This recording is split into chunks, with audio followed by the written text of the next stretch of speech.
Drama serial जान या जहां आने वाली एपिसोड में किश्वर जान चुकी थी शहराम अब मानूर के बहुत आगे पीछे घूमता है और मानूर भी शहराम को बहुत ज़्यादा इंपॉर्टेंस देती है।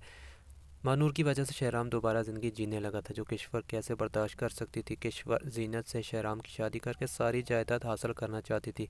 मानूर हवेली जाती है बच्चों को पढ़ाने। शहराम घर पर नहीं था। किश्वर मानूर को बुलवाती है और कहती है, तुम्हें क्या लगता था शहराम तुम्हारी बातों से तुम्हारे हुस्न से मुतासर होकर तुम्हें यहाँ बुलवा लेगा, वो भी यहाँ रहने के लिए।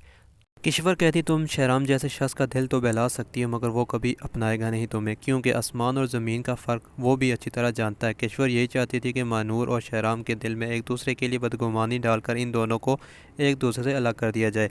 मानूर के वालिद को हवेली बुलवाया जाता है और तरह तरह की बातें मानूर और शहराम के बारे में बताई जाती हैं। मानूर के वालिद घर आकर बड़े गुस्से से चीखते हुए कहते हैं, मानूर तुम्हारी इज्जत मिट्टी में मिल गई, अब तुम एक कदम भी घर से बाहर नहीं निकालोगी, अब पलट कर तुम हवेली की तरफ नहीं देखोगी। किश्वर शहराम को भी मानूर के लिए बदगुमान कर देती। किश्वर शहराम से कहती है, लोग तो खुदगर्ज होते हैं, मफाद परस्त होते हैं, दिल तोड़ते हैं।